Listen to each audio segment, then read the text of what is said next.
tell, do you see the road? I'm out to my soul into the size whenever the smoke clear out of my face and my picture perfect. Do it. All of that green together, the truth, yeah. Tell you the Hello everyone, welcome back to Cypherfics. We are happy to have you back with us again, but in part 4 of What If Danny Phantom Meets the Proud Family.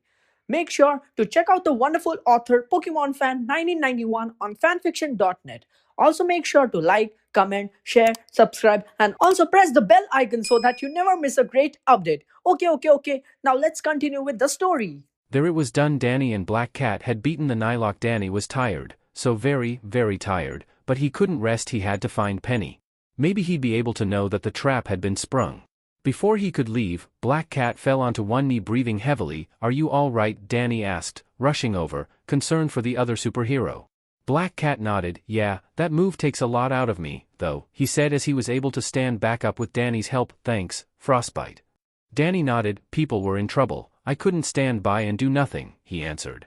"I know what you mean," Black Cat said before he turned to look at him, holding out his hand to shake. "Any chance we can do this again sometime?" he asked. "Whoop could sure use a guy like you." Danny shook Black Cat's hand. "I appreciate the offer, but I have to move on soon," he explained. "Someone very important to me is waiting for me." Black Cat frowned. He'd been hoping that Danny would join Whoop, but he'd respect his decision. "I understand," Black Cat said, "but if you ever need help, you can call on me." Danny nodded. He turned about to skate away when he turned back. "Hey, any chance you know a Black Cat from New York?" he asked, confusing his doppelganger. Black Cat shook his head with a cat-like grin. "I'm one of a kind," he answered cockily. "Why do you want to know?" Danny shrugged. "Just curious," he answered before he leaped away. Knowing his time was almost up, Black Cat leaped away from the scene, landing in an alleyway. He looked around. "Plague claws in," he said, powering down, going from Black Cat to Danny Phantom, a tired Plague landing on his shoulder. "Man, I'm bushed," he muttered. Danny reached into his pocket, pulling out a tin of breath mints. Inside were small capsules made of camembert cheese, handing one to his partner. He called for a Whoop cleanup team to clean up the battlefield and give a plausible story to the media and local law enforcement. The last thing Danny needed was his identity exposed. "Eat up, Plague, you've earned it," Danny said. "You weren't so bad yourself," Plague said. "You in the ice suit?" Danny nodded. Frostbite was pretty cool, no pun intended, Danny thought before he blinked. Registering, he worded, "Wait, what was that about the theme in the ice suit?" he asked. Plague shrugged. "You humans, how do you survive when your senses are so dull?" Plague said. I could feel a connection to him for a moment. "I didn't have one bearer, I had three. Frostbite was you from somewhere in the multiverse, don't know where exactly, but he was Danny Phantom. He was also the guy in the trench coat." "And you didn't tell me?" Danny asked. Plague shrugged. "You didn't ask," he said before he frowned. "Wait a minute, and you said there were 3 bearers back there. Who was the third?" Plague still frowned. "I don't know. He had another scent masking his location, like the smell of that Nylock." Plague shuddered. "Nasty smelling fear demons like moldy brie," he said, sticking his tongue out. Danny looked around. "Is he still here?" he asked. "One Nylock was tough enough to fight." Plague shook his head. "No, he's gone, but still, I don't like that he didn't fight at all." "Yeah, that was suspicious. Both he and Frostbite were pretty exhausted after fighting the Nylock. So why didn't he finish them off?" Danny would have to talk about this with Ajay for now, he thought. Then, looking at his girlfriend, who was patiently waiting for him, she walked over, checking him over. "You good?" Danny nodded. "Tired, but I'll live." "Good." Angelica nodded, giving him a kiss on the lips, pushing him up against the wall of the alley they were in. Danny smiled, kissing back, wrapping his arms around her, holding her close. "Because you and I have an anniversary to celebrate." Danny smiled. "Lead the way, Angel," giving her another kiss. God, he loved this woman. Danny had gotten rid of his ice suit in another part of the city, too exhausted to do anything. He needed a place to sleep, and now, despite how much he wanted to go out and find Penny, his body couldn't move another step. Not even when he fell into another chute, this time landing in a soft bed. "Hello again," Ajay said, appearing on a screen. "Well done with that vegetable monster." Danny nodded. He tried to get up, but his body ached. Now I know you want to save your Penny, but you won't be able to hear if you can't even get out of a bed," Ajay scolded softly. "You've earned a rest now, do it? I have the feeling you'll be fighting again very soon." Danny wanted to argue with the tiger, but he was right. Something Danny never thought he'd say, even with how weird his life is. "Okay, set the alarm for first thing in the morning," Danny requested before falling asleep. "Of course, pleasant dreams, my friend." In the morning, Danny woke up feeling great. Besides the fact, his girlfriend was abducted by a Fruit Loop, that is. On a chair, there was a clean trench coat and hat Danny along with the compass. Danny looked at it, wondering it still wasn't working, that is until it started beeping. Danny grinned. Yes, it works again. Which probably meant that there was a trap waiting for him in another world. It didn't care. Danny would fight an army of Nylocks if it meant getting to his perfect match. He knew Penny would do the same for him. Danny put on the coat and hat and was about to leave when another chute opened up, dropping him on an alleyway. Man, I'm really getting sick of those, Danny said aloud, looking around at the early morning Amity Park. Ajay had listened and had woken him up at sunrise as he'd asked. Things were calm and peaceful in this world, which made him smile, and they had Black Cat to take care of things. Like right now, chasing after Black Cat on a roof. Wait, what? Danny looked up, watching his doppelganger chase after a girl with white hair in a familiar costume. Black Cat, the thief who'd crashed his blind date with Felicia Hardy in her hands, was a bag of loot. Following after the good Black Cat were 3 girls in red, green and yellow catsuits. This world's Alex with her friend Samantha, something he called the red-haired spy so he wouldn't confuse her with Sam and Clover. Danny sighed for the second, and hopefully, the last time he made his frostbite costume. He had to go, but if he left and someone got hurt. I better make this quick, Danny said, flying off, catching up with Black Cat, the spies, and the evil Black Cat. Hold it right there, Danny said, freezing a wall to block off the evil Black Cat's escape. Whoa, Cat, who's the ice-cold hunk, Clover said with a blush on her face. Yeah, he's cool, Samantha added. I mean, it's cool that he came to back us up. I have to agree, Black Cat said, smiling. Frostbite, it's good to see you again. I figured you'd be gone. I was about to go, and then I saw your cat problem. A problem moi? The cat-themed burglar asked with an innocent look on her face. Monsieur du Freud, Chat Noir is many things, but a problem she most certainly is not. Did she say Chat Noir? Danny asked himself because he was pretty sure that was the name of a superhero in Paris. So Black Cat aka me is a spy here in us, and one of the good guys, Danny thought before looking to Chat Noir, while whoever Chat Noir is in this world must live somewhere in France or at least New Orleans. Well, at least he wasn't going to mix them up. This world is so weird, Danny thought, running at Chat Noir alongside Black Cat and the 3 spies from Whoop that Danny knew who they were. Chat Noir smirked, leaping 10 feet into the air, landing gracefully on top of the ice wall Danny made to pin her in. Gotta love the super soldier serum, she said, still smiling. She leaped down, flipping through the air. She hit Danny with a kick that sent him sliding back, leaving trenches in the roof and cracks in his ghost ice armor. Terrific, Danny thought sarcastically, inspecting the damage. She's as strong as that evil Penny. Chat Noir landed gracefully, then dodging a strike from Black Cat's bow staff. Then Chat Noir brought out a small shield blocking a strike, batting away the staff. Danny, Alex, and the other spies hung back as there wasn't an opening for them to help. Not that Alex seemed to mind, cause she was checking Black Cat out while he was fighting, looking at him like the Alex of his world would look at Henry when he was sparring with Luke or his friend Samwow. Some things are the same everywhere. Ah, very impressive, but remember Mon Chéri, all's fair in love and war, she asked before she leaped at Black Cat, knocking the staff out of his hand, and the French are masters of both. Danny was quick to intervene, creating a wall of ice between the 2 cat-themed people, though it didn't last long as Chat Noir's punch pulverized the wall like his dad through a plate of his mom's cookies. Though the wall did its job and allowed Black Cat to get out of the way of the punch. Before Chat Noir could leap, Alex threw a bola at the super-powerful thief. It wrapped around her, holding her tight. Don't bother trying to muscle your way out of that, Chat. The nanomesh fibers in that bola are strong enough to hold Captain America, Samantha explained. Yeah, you're like totally heading to jail, Clover said, then looking at Danny. Then maybe you and I could get a coffee, she suggested flirtatiously. Now standing next to him, her face was close enough he could see her pink lip gloss, and she was constantly batting her eyelashes. Seriously, I was going to ask him out, Samantha shouted at her friend. You snooze you lose, Sammy, Clover argued, sticking her tongue out. Ladies, as flattering as this is, I have a girlfriend, Danny said before they started a catfight. Clover and Samantha pouted. Why are the cute ones always taken, Sammy? Clover asked with a frown. I don't know, she replied. Alex sent an apologetic look to Danny while Chat Noir laughed. Most impressive, she said, pushing her chin against her chest, hitting a hidden button. Electric energy surged through her costume. The bola dropped to the ground with a clang. Everyone tried to rush at her before making a move, but a smoke bomb blocked their view. When the smoke cleared, she was gone, though Alex had been smart enough to secure the money. Black Cat frowned, not liking the idea of Chat Noir getting away, something Danny was unfortunately familiar with considering how many times Black Cat had gotten away back on his Earth. Thanks for the assist, Frostbite, Black Cat said. Danny nodded. Sorry I wasn't much help, and I'm sorry I can't stay either, he said, holding out the compass in his hand that opened a portal opening, but my ride is here. Black Cat nodded, walking over shaking Danny's hand. Good luck. He then leaned in and whispered, if you need help, I'll be there. We Dannyphantons have to stick together. Danny's eyes widened before he nodded. I'd appreciate that, he said before he jumped into the portal. Hopefully, Penny would be there waiting for him. Danny then stepped out of the portal, looking around, seeing he was on a sunny street, maybe California. It looked like something off of a postcard. Too bad Danny wasn't here for vacation. He was here to find Penny. Universe 20. Tucker woke up with a massive headache, and everything was blurry. Though the last one was because he didn't have his glasses on, Tucker reached to the side looking for his glasses, not feeling them. Here, his mom said, handing him his glasses. Tucker nodded, thankfully putting on his glasses. He could see his parents and the worried looks on their faces. Sam brought you home last night.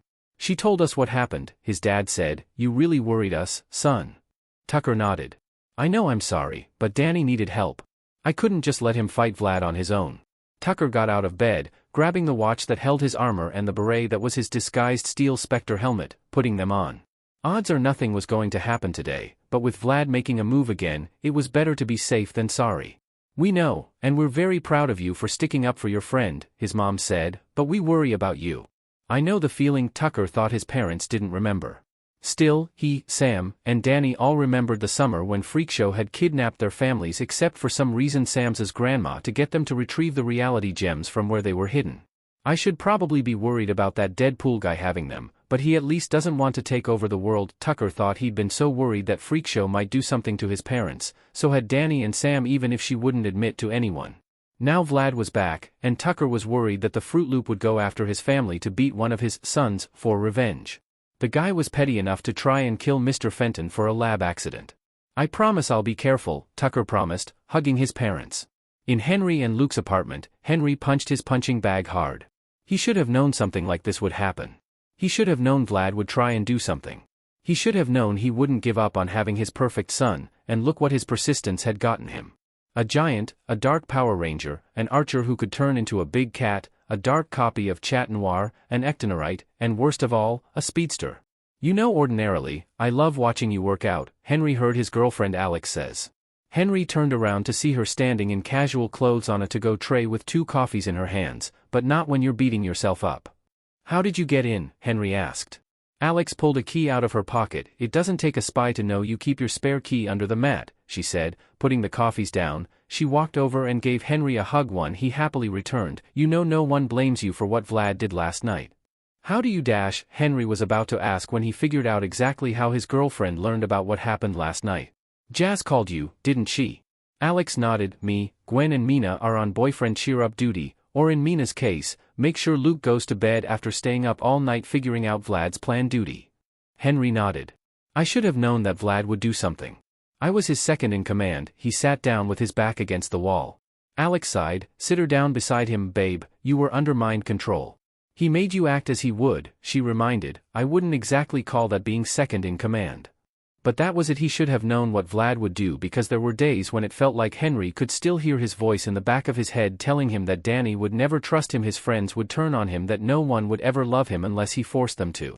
He knew that Vlad didn't control him anymore, but still, on days like this, it was like Vlad was there with him, mocking him.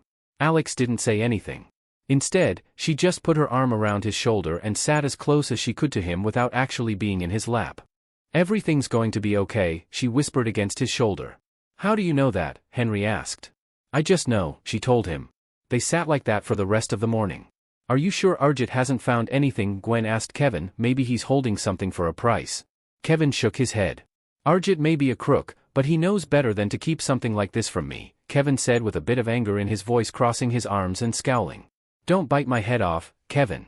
I'm not the one who attacked Danny and his team, Gwen snapped, sounding just as angry as Kevin, but lashing out at each other wouldn't help them find out who it was. They had very little in the way of suspects. There was no evidence of a battle with Highbreed. They were good at keeping their invasion secret, but they weren't that good. Simeon the Arachnikimp conman was also out. He might have been able to beat a couple of team members if he got lucky, but would have gotten caught. Michael was out because he was in the null void and had too much ego to have a partner. Maybe it was the Forever Knights. They hated that King Arthur's sword was in the hands of someone who used it to defend aliens instead of against them. But that didn't make sense either since Kai's sword was still at the scene. So then, who did it? Ben, Gwen, Kevin, a familiar voice said, looking up. They saw an African-American girl in a nice dress run to them. She stopped at the car, man, and you have no idea how happy I am to see you guys, she said, hugging Gwen. I think you have us confused with someone else, Gwen said, gently breaking away from the hug. Wait, what are you talking about? Of course you dash, she began before face-palming. Of course, I shouldn't expect you to know me. This is a different world, she said. Look, okay, quick summary, my name is Penny Proud. I'm from an alternate universe where we're friends, and I need help to find my boyfriend. Alternate world, Kevin asked. Look, Penny was it, Ben asked. Penny nodded. I think you've got us mistaken with someone else. Yeah, like a psych ward somewhere, Kevin muttered. Gwen elbowed him. Be nice, she hissed. Penny was expecting this, though. Look, I know this sounds crazy, I can prove I'm from another world, she said, pointing to Ben. Ben, you have a fear of peacocks. Ben and Gwen's eyes widened. How do you know that? He asked. At this point, Kevin started to laugh, leaning against his car so he didn't fall over. Seriously, Tennyson, he laughed. Kevin, be nice, Gwen said while Ben kept staring incredulously at Penny. How do you know that? He finally managed to ask. You told me when we were on a double date, she said. Now Kevin stopped laughing, and he was looking shocked. You're saying you're dating a version of him? He asked. How? No, I'm not dating him, I'm dating dannyphantom, she said. Do you believe me now, or does Gwen need to read my mind? Ben and Kevin looked to Gwen, who made eye contact with Penny. Her eyes began to glow after a minute. The quarter alien witch's eyes stopped glowing. She's telling the truth, she said, and we need to go now. Gwen grabbed Penny, guiding her to the back seat of Kevin's car. What's the rush? Ben asked, getting in next to Penny. The guy who kidnapped Penny is pretty ruthless, and we need to get her as far away as possible before he finds out that she's gone, she said, looking at Kevin. Kevin started the car and drove off away from Mr. Smoothie. Unaware that back in the parking lot of Mr. Smoothie, Rook had been there the whole time watching. Invisibly beside him was a Nylok. It looked like a mix between a wolf and a chameleon, with green scales and patchy red fur on its face making eyebrows, wearing black and silver armor hunched over its face, set in a grin revealing row after row of razor-sharp teeth. Wait till they arrive at their headquarters, and all their allies have arrived, then destroy them all, Rook ordered. The Nylok nodded, running after the car. Rook grinned before flying off while his minion would wipe out Tennyson and his allies.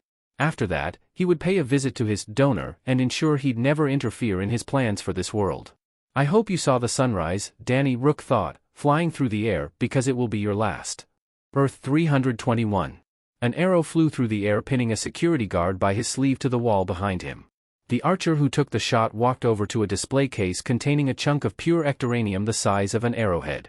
Smashing the case with his bow, Archer grabbed the piece of ectoranium with a dark grin on his face, pocketing the ectoranium in his pocket. It was a shame ectoranium would only work on his father. It would make pruning his family tree much easier, and he thought before he disappeared through a red portal. In the netherworld of Earth 321, Mstr Xandrid swung his broadsword at Ranger, morphed into his Dark Ranger form, brought his swords up to block. Ranger brought his arms up in an X, forcing Xandrid's sword away and sliding back. I don't know who you are, but I will roast you alive, Xandrid promised, breathing a wave of fire at Ranger and shooting lightning from his fingers, creating a massive explosion. Xandrid grinned, thinking the battle was over. But that's not until Ranger calmly walked out of the smoke without even a scratch. Cute trick, he mocked, combining his two broadswords into one. The sword glowed a harsh purple, and his visor glowed red. My turn, he said, speeding forward, moving faster than the naked eye could see appearing behind Xandrid. Xandrid stumbled back before he turned into ash, falling onto the shore. Ranger split his swords into two, walking through the ash that used to be the leader of the Nyloks. Nicely done, brother, a voice said before a red blur sped across the beach, stopping in front of Ranger. Vladimir, Ranger greeted his speedster brother. I didn't think I'd see your face here around the netherworld. Vladimir smirked. I came to see you, Ranger, he said. I have an offer. Ranger powered down. I'm listening. We know Father will get rid of us as soon as he's conquered Earth 20, and our brothers will do the same, Vladimir said, stating what Ranger already knew. Archer, Rook and Tiger were no doubt already plotting, and who knows what Goliath had up his sleeves. What do you propose? Ranger asked. An alliance. We eliminate our brothers and our meddlesome father. When the time is right, then we part ways, never to see each other again. Vladimir held out his hand, smiling. What do you say, brother? Ranger was no fool like Fenton. No doubt Vladimir would double-cross him at some point after they dealt with the rest of their family. Ranger certainly planned to get rid of the speedster the first chance he could. But for now, an ally was more valuable than an enemy. So he reached out, shaking hands with Vladimir. You have a deal, brother. Danny activated the compass again, taking him to a strange cave-like area. Great, now where am I? Danny asked, looking around. You're in my basement. Danny turned to see a man with short black hair and a little beard with a white sweater and black jeans on. Some basement, Danny said, looking around. You don't seem too surprised by a portal appearing in your basement and spitting out a strange teenager. The man shrugged. My wife and I saw weirder things when we were teenagers than the multiverse, he explained, and as for strange teenager, I know your doppelganger, and he's a good kid. The guy pointed to a picture frame on the console of a supercomputer. Therein it was him with people Danny had never seen before, 3 guys and a girl, all of them and Danny wearing a silver bracelet with a different colored gem in the middle of it. This version of Danny was wearing green, just like the evil Power Ranger clone. I'm a Power Ranger in this world, Danny asked rhetorically. That would be right, the man said, walking over. I'm guessing you're not. Instead of answering, Danny went into his ghost form. The man didn't even react, surprising Danny a little, but most people at least raised an eyebrow. Huh, that's a new one. Most people usually react, he said. The man shrugged. I've seen a lot of things in my life, he said, holding out his hand. Dr. Tommy Oliver. Dannyphantom, he said, telling his story. Dr. Oliver just sat and occasionally listened, nodding. Well, Danny, I can't say I've seen more than one Penny Proud in my class today, but between me and my friend Haley we should be able to find her if she's in this world. As Tommy sat at the supercomputer, an alarm went off. Danny and Tommy looked at the monitor, seeing a monster who looked like a mix between a squid and volcanic rock surrounded by mutant dinosaurs looking at things, terrorizing a city street. Guys, we've got a monster sighting downtown, he said before looking to Danny. Do you think you can help? Danny nodded. People are in trouble. I can't sit by and do nothing, unless it's Mr. Lancer getting chased by his parents, but even then, his teacher wasn't really in danger. When Danny and Tommy had arrived, there were already other Power Rangers on the scene fighting the T-Rex-looking things that Tommy told him were called Tyrannodrones. Danny watched the Green Ranger moving through the Tyrannodrone, spinning swords that were almost exactly like the ones Vlad's cloned Power Ranger used. The monster leaped at Danny from behind, ready to blast him while the other Rangers were distracted. Green Ranger Danny leaped through the air, dodging the attack, swinging his sword in an arc, sending the monster flying back. He's pretty good, Danny thought, watching his Power Ranger self land in a crouch. The monster scowled. Darn you Rangers, he bellowed his body, and the street around him turned red hot, bubbling up. I'm going to roast you and this cursed city alive for Mesagog. The lava spread out, coming closer and closer, melting a parked car on the street. Danny watched as the car ignited and sank into the liquid rock. The Rangers stepped back. Get back, the Red Ranger said while the monster laughed, trails of smoke coming off of his shoulders. There's no way they'll be able to get close. Danny's eyes glowed, acting fast. He flew over the lava, making a shield to contain the lava, keeping it from spreading any further. He fired a beam of ice blue energy with his other hand, hitting the monster, knocking him off the street. Whoa, Dr. O, who is that? The Yellow Ranger said. And why does he look like Danny's long-lost twin? The White Ranger asked. A friend, Tommy explained, now morphed into a black Power Ranger outfit. Danny flew at the monster, hitting it with an uppercut that knocked it out of the air and up past the buildings or anything else that could be melted with lava. Well, besides, Danny himself, that is. Danny threw punch after punch, sending it higher and higher. The monster tried to steady himself but wasn't designed to fly, so the Ghost Boy had the advantage. Danny, move, Tommy shouted. Danny looked down, seeing the Rangers had formed a cannon out of their weapons and taking aim. Danny knew better than to get in the line of fire, flew out of the way as they fired. A massive ball of energy was fired, vaporizing the monster. What was that? Mesagog demanded of his servant Elsa. I don't know, she answered. Why did this stranger interfere? Mesagog asked, sounding furious. I don't know, she answered again, now frustrated. Zeltrax stepped forward. Should I go there to dispose of this new enemy? Mesagog seemed to consider this before he shook his head. No, perhaps he will leave on his own for now. Activate the hydro generator. I want the city and those Rangers once and for all to be annihilated, Mesagog hissed before turning away from the monitor, walking off. Yes, sir, Elsa said, activating the hydro generator, making their monster grow to a massive size. Back in the city, Danny fired a blast of ice at the remaining lava, freezing it. Steam rose from the supercooled pavement. Danny, just in case he landed on the pavement. Nice work, Tommy said. Danny nodded appreciatively. The Green Ranger walked over to him. I have so many questions, he asked. It's a long story. Danny would have said more, but he saw two things that made him pause. First, the monster Danny had just destroyed was back and bigger than ever. Like the size of a skyscraper bigger. Second, at the end of the street was Vlad's Psycho Ranger clone with swords drawn, but we both have bigger problems to deal with. Tommy and the other Rangers saw Vlad's clone too, and they got ready to fight. Who's that? The Blue Ranger asked. And what's with the knockoff Ranger suit? The Red Ranger asked. Long story, we'll explain it after the monsters beat, Tommy said. Haley, we need the Zords, he said into his morphed. The ground rumbled, and in the distance, coming closer and closer, was a giant black and gold robot Brachiosaurus. Coming out of 4 compartments were a red T-Rex, a blue Triceratops, a yellow pterodactyl, and a green Spinosaurus. From the sky came another pterodactyl that was all white with a purple Stegosaurus in its legs. Okay, that's really cool, Danny thought, watching the Rangers jump into the Zords and make 2 giant robots. I stand corrected. That's really cool, Danny said before he turned to look at the clone. He stepped forward, eyes going with rage. Where's Penny?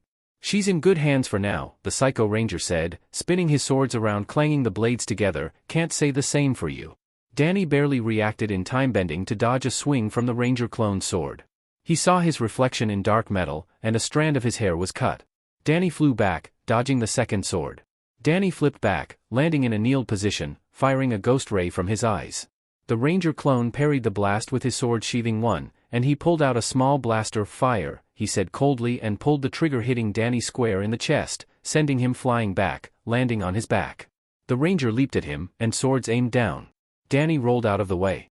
He made a sword made out of ice and blocked a swing from the second sword to get to his feet. When he tried to hit him with the other sword, Danny turned his ice sword into an ice staff. Then, catching both swords, he spun, knocking the Ranger back. This is a lot easier with just one of them, Danny thought, spinning the ice staff around, making his best Darth Maul impression. Not bad, the Ranger said, but you're not going to beat me by playing defense. With a snap of his fingers, Danny was surrounded by Mogurs. Destroy him, the Ranger ordered. The fish-faced demons drew their swords, running at Danny from all sides. Danny spun his staff over his head, swinging it around, hitting the first wave of demons, knocking them back. One Mogur flew at him, swinging his sword down, breaking his staff, throwing a punch. Danny dropped the staff pieces he made, bringing his leg up, kicking the Mogur. Danny then stepped to the side, throwing a punch. Danny then slammed his hand against the ground. Waves of green energy flew through the street, sending the Mogurs flying through the air. Before Danny could think, the Ranger slashed with his sword, sending him flying through the air. Danny didn't even have the chance to straighten out before a foot hit him in the back of the head, sending him face-first into the ground. Rings passed over Danny's body as he powered down. The Ranger grabbed him by the back of the hair, holding his sword inches away from his neck. I'd ask if you had any last words, but I'm not interested in hearing them, the Ranger said. Oh, and don't worry about Penny, I'll make sure she's very happy with me.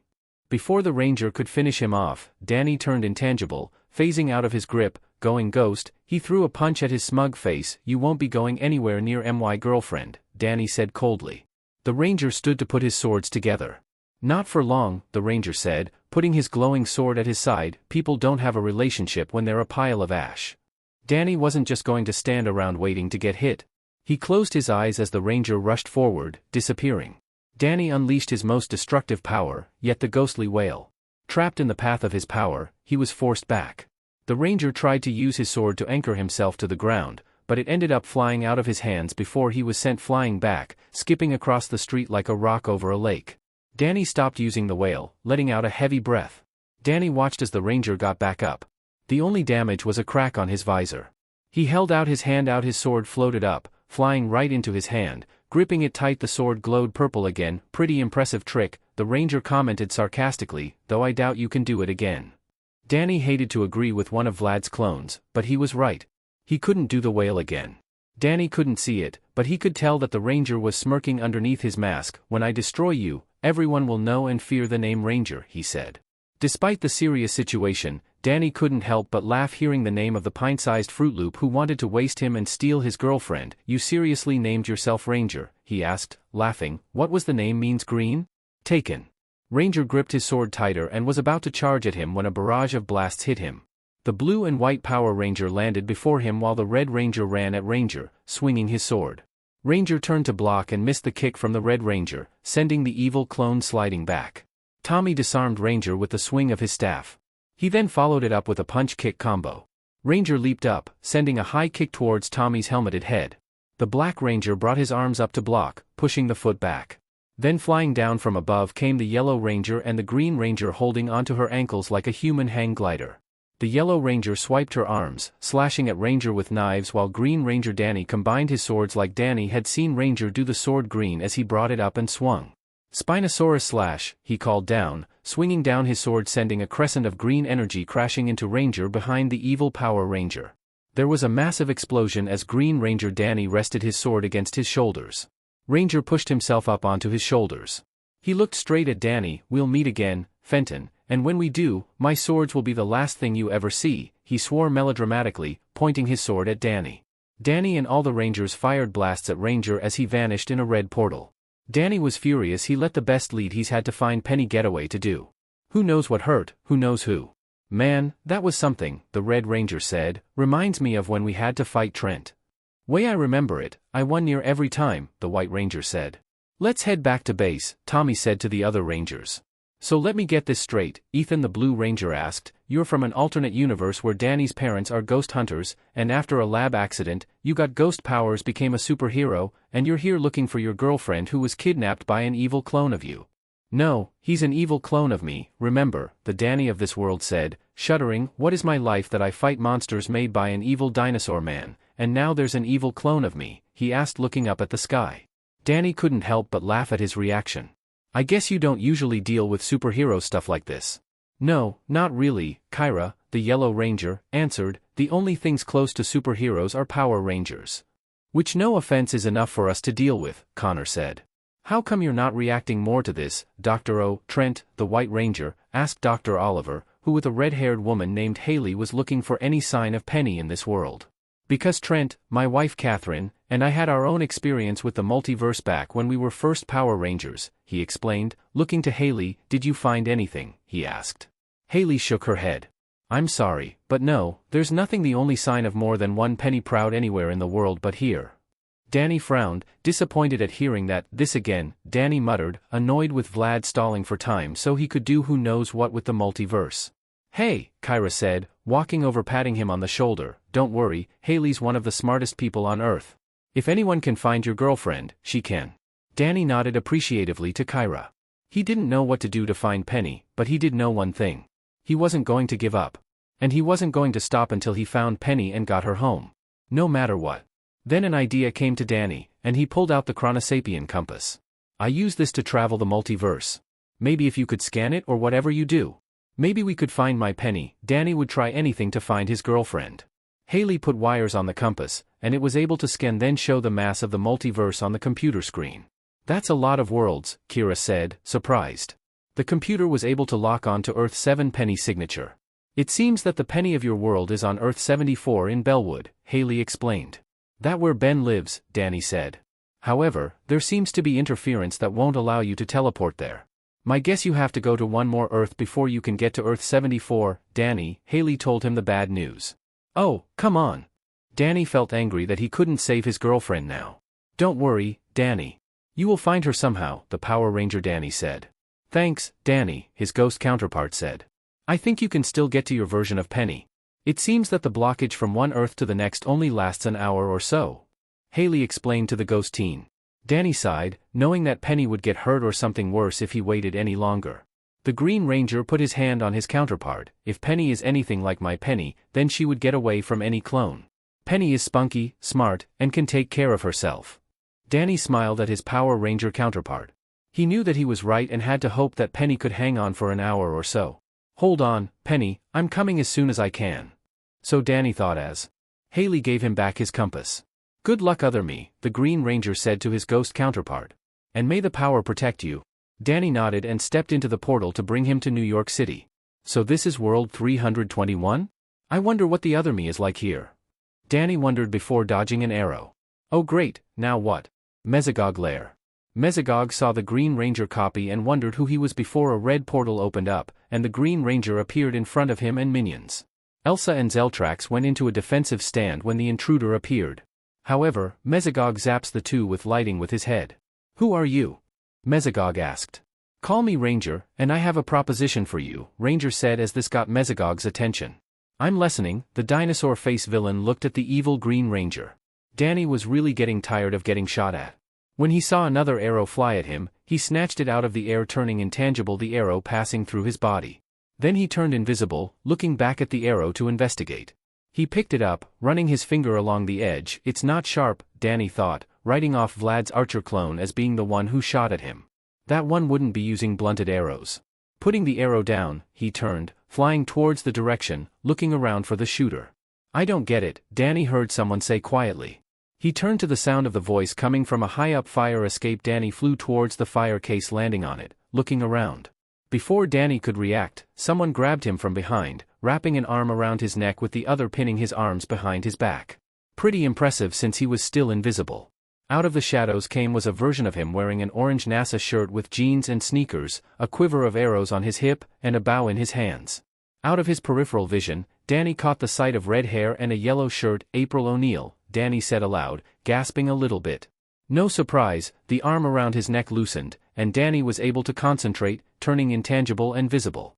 The Danny with the bow looked shocked, nearly dropping his bow, and so did April. What the heck, she exclaimed, he looks just like you. Danny nodded. I know this is going to sound weird, but it's all going to make sense in a minute when she reads my mind, Danny said, pointing to April. What? She exclaimed again. Mind reading? I can't do that, April said, obviously not used to lying. Yeah, April, you can because you were born with psychic powers. It's why the Krong tries to capture you and why the guys and MSTR Splinter trained you, he said. Please, you have to trust me and read my mind, Danny pleaded. This is literally a matter of life and death. For a second, April looked unsure, but she did what he asked, and her eyes widened. Then, she looked to Archer. Danny, we need to take him to the lair, she said. Are you serious? He asked. Yes, I'm serious. He wasn't kidding when he said someone's life was in the line, April said. The bow and arrow. Danny looked skeptical, but with a flick of his wrist, the bow in his hands collapsed, shrinking down into a stick the size of a tube of deodorant, which Danny honestly thought was pretty cool. Tuck would love that, Danny thought. If this is a trick, I'm going to make you regret it, Archer, Danny promised before he leaped off with April, Danny following right after him. Danny followed this universe, April and Danny, through the sewers, what felt like miles for a guy who hadn't eaten anything since dinner the night before. He was so hungry that even proud snacks actually sounded good, right? Ow. After what felt like forever, they took him up a maintenance hole into an empty warehouse. Danny looked around, wondering if he'd been somehow led into a trap. There's nothing here, he said, looking to the two natives suspiciously. If you use only your eyes to see, you will only see part of the picture, a voice said from right behind Danny. He turned quickly, throwing a punch only for it to be caught by a human-sized rat dressed in a kimono. It took Danny a second to recognize the anthropomorphic rat. Still, he did. This was MSTR Splinter, the adopted father/martial arts MSTR of Danny's friends the Turtles. MSTR Splinter, he said, phasing his fist away, I'm sorry you surprised me. Ninja is masters of surprise, MSTR Splinter said with what Danny was pretty sure was a smile. From what April has told me and what I can see, you have a great burden on your shoulder. You can say that again, Danny said. MSTR Splinter stepped aside. Behind where he was standing was a small table with food. The smell made his stomach rumble. Come sit, eat, and tell me your tale, MSTR Splinter said to Danny. It sounded like an invitation, but he had the feeling the ninja MSTR wasn't going to take no for an answer. The same way he knew when his parents wanted him to do something and weren't going to take no for an answer. Danny walked over and sat down. April, his doppelganger, and MSTR Splinter joined him while explaining everything that had happened to him. April didn't look shocked, which made sense since she had read his mind, while the Danny of this world looked pretty shocked. So you're me from an alternate universe where our parents are ghost hunters who put a portal to another dimension in their basement that zapped you, gave you ghost powers. Now you're the world's greatest superhero back home. I never said I was the greatest, Danny answered. I just want to help people. Don't forget the kidnapped girlfriend, April added. He's here to rescue his kidnapped girlfriend. MSTR Splinter was silent throughout the story, scratching his chin. May I see the device you are using to traverse the multiverse? Danny reached into his pocket, pulling out the compass, handing it to the ninja MSTR. He took the device in his hand, holding it up near his face. I see, he said quietly after a minute. What? What did he see? I sense powerful magics on this device interfering with its purpose, blocked by 3 pillars, he explained. Danny thought about what Haley said, and he realized he's been to 2 worlds before this one. In the first world, he fought a Nylok with Black Cat, and then in the second, he fought Ranger and that volcano squid thing if they were the 2 pillars that meant one or two things. Either there's a Nylok, or one of the Vlad's clones is somewhere in New York, he said with wide eyes, knowing just how dangerous either one could be in one of the most populated cities in the world. The Danny of this world turned to face Danny. If there's a monster lurking around, we're going to find it, he said with a determined look on his face. I'm in, too, April said. As am I and my sons, Mstr Splinter said. Danny looked at them all. You don't have to. This is my fight. As you said, someone's in trouble can't just sit by and do nothing, this world's Danny said. Finally, now was the time, Archer thought, sharpening an arrowhead with a toxic green ectoranium tip, handling them carefully. Ectoranium was just as deadly to beings of the Senzu River as it was for ghosts. Time to regain the honor he'd lost when he was humiliated in battle by Fenton and his sidekick Foley. Foley would be dealt with. The agent he'd hired would see to that. While he would terminate Fenton. Then before any funeral plans could be made, he'd turn his bow on his father. Archer couldn't help but grin as he put his razor-sharp arrow on a table besides 6 others that matched. 1 for Fenton, the rest for his family. But for now, his part of his father's operation would need to be carried out. Beneath Archer's feet, the ground began to rumble and shake. Archer grinned, gathering his arrows, placing them in a secure quiver on his hip. The hunt was on. Today was Danny Fenton's last day, and Archer would entomb him beneath the remains of New York City. Danny, April, Mstr Splinter and this world's Danny walked through the sewer to the turtle's lair with Donatello's tech. They should be able to find any Nylok activity. Then once Danny had beat the 3rd pillar, he'd finally be able to rescue Penny. They were almost at the lair when the entire sewer tunnel suddenly began to shake. Danny placed a hand against the wall to support himself. Danny wasn't a geologist, but he could tell this wasn't a natural earthquake. The sewer water glowing red was a pretty good indicator of that. April gripped her head, gritting her teeth. April, what's wrong? Mstr Splinter asked. The guys, they're in trouble, she said. They're fighting some kind of monster. Where? The ninja Mstr asked, his voice filled with parental worry. April was still in pain, but Danny could tell she was trying to focus on Roosevelt Island. She was able to get out there on Roosevelt Island in the sewers underneath the Queensboro Bridge. That had to be where the Nylok was, and Danny didn't need to be a super genius like Jazz, Luke or Tucker, but he didn't need to be to figure out that this earthquake was connected. We have to get there, Danny said.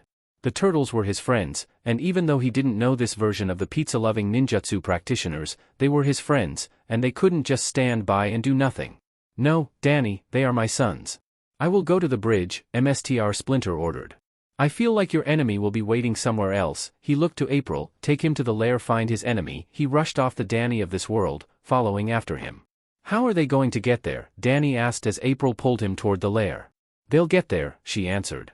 Then, after a while, at first, she looked back, a worried look on her face. You like him, don't you? He deduced. You like your Danny. April looked back. Am I that obvious? She asked. Danny shrugged. Not really, and it's just the look on your face just now. I've seen it on my girlfriend's face plenty of times when I went off to fight ghosts, he said. Is he seeing someone? April shook her head. There was this girl from Brooklyn, but that's ancient history before we ever knew each other or the turtles. Danny and April continued running to the lair around them. The ground continued to shake and quake. My advice, this kind of life is crazy. It's better to tell people how you feel before it's too late. April didn't say anything as she led him to the nondescript-looking piece of the wall. It looked just like the rest of the sewer except for some graffiti in the corner written in Japanese. Why do I feel like they're so Mikey would know where the door was? Danny thought. April tapped a brick, revealing a retinal scanner. After a quick scan of April's eye, the wall slid open. As they walked into the lair, Danny saw a flash of green. Acting fast, he grabbed April, pulling her against the wall. Danny felt something cut his sleeve, and he hissed when he felt a searing pain on his arm before he heard something impact into the wall. Danny looked at his arm and saw a cut refusing to heal. Terrific ectoranium, Danny thought, making a bandage out of ghost ice. It'd have to do until he could get it treated. Danny looked to April. Get behind me, he said, looking around. Is that really the best you can do? He asked. Another arrow flew at him. Danny made a small ice disc and threw it while the ghost ice shattered. However, it did divert the arrow so it wouldn't hit him or April. Danny looked around, wondering where the arrow had come from. How'd you even know about this place? We did our research into you and your many allies, the clone explained. My Nylok will destroy them and then level the city. Another arrow flew at Danny from the side. This one landed in the ground and released a cloud of smoke. Danny coughed, looking around for the way out. Danny heard something behind him, and he turned around. There was no sign of anyone. Footsteps again. Danny turned and again there was nothing. Danny was getting tired of the horror movie cliché, really borrowing from Skulker's playbook. He asked as he kept stepping in a little circle, "Spoiler, I always beat him." Danny turned just in time to see a big brown cat pounce at him with its jaws wide open, tackling Danny to the ground, massive paws pinning him down. Using his arms, Danny pried the cat's mouth open, keeping the sharp teeth far, far away from his neck. The cat looked down at him victoriously with green eyes, neat trick being able to turn into a mountain lion. But Danny had neat tricks too. Turning to manipulate his chest, he made a hole where the big cat's paws were. Danny shot a green flash into the big cat's face, blinding him. He slipped out, throwing a punch straight to the face, sending the cat flying into a couch before Danny's eyes. The cat transformed into the clone. He looked at Danny at the same time the earthquake stopped. Guess Mstr Splinter and other me were able to beat the Nylock, he thought. Before the clone could make a move to get up, April pounced on him, holding him in a chokehold. "Don't move," she hissed. Even pinned, the clone still had that victorious look on his face. "You might have beat me, but I still won. Hope you enjoy Foley's funeral," he mocked. "Wait, what did he say? What did you do?" Danny demanded furiously, eyes glowing green, rushing forward about to punch the smug clone in the neck. Before his fist could collide to wipe that smug look off the clone face, two things happened. One, he disappeared in a flash of red light. Two, behind Danny, the turtle's TV turned on, and a pair of hands grabbed him, pulling into a portal to who knows where. Danny groaned. Looking around, it looked like he was in Central Park. "Okay, good news, I'm still in New York," he said aloud. "The bad news is I have no idea which New York I'm in." Danny went for his pockets, about to pull out his compass so he could get out of whichever world this was and lock onto Penny, but his pockets were empty. Now, this was terrific, Danny thought sarcastically. Not only was he stranded on who knows which alternate Earth without a way back home and a kidnapped girlfriend, but he had no idea if one of his oldest friends was even still alive. Kaboom! While Danny was fighting Archer on Earth 20, an explosion shook the sky over Amity Park. People looked up, seeing a plume of smoke high in the sky like a storm cloud. Flying out of the smoke was the Steel Spectre, aka Tucker Foley. Though most people even in Amity Park didn't know. The person out of the smoke after Tucker was a girl in black samurai-like armor worn under a red bodysuit, flying at him with her rocket boots. She threw a punch at his chest plate at the moment of impact, and she fired a laser cannon, blasting him onto the roof of the Nasty Burger. Tucker groaned, standing up looking down. There was a crack running down the chest plate. Note to self: if I survive to reinforce armor. Tucker watched the mysterious armored girl hovering in the air. The keyword is if. In Tucker's ear, his Fenton phone buzzed. "Tucker, are you all right?" Henry asked. "You went to get that part from your house half an hour ago." "I might be a little late," Tucker explained. "This girl in armor attacked me. I think she's on Vlad's payroll." "What?" Henry said. "Tell me where you are. I'll come back you up." "No," Tucker said, "you and the others need to stay and guard Luke and Sticky while they're working. Who knows if this is some trick of Vlad." Before Henry could protest, Tucker cut off the armored girl's line and flew down, landing on the ground. Tucker sighed. "I don't suppose you're actually a nice guy, and you're under mind control." The only answer Tucker got was the girl rushing at him, throwing 3 punches to his compromised chest plate followed by an uppercut to his faceplate. Before Tucker could even bring up his arms to block, forcing Tucker back, she then kicked him in the stomach, sending him toward the edge. "I'd say it's nothing personal, and this was just business, but I'd be lying, Foley," she said, holding up her blaster. "Now prepare to die." "She knows who I am," Tucker thought, horrified before the rest of her sentence rattled around in her head. "Wait," Tucker shouted, "before you waste me, can I ask what I ever did to you?" he asked while reaching for a hidden trigger in his bracer.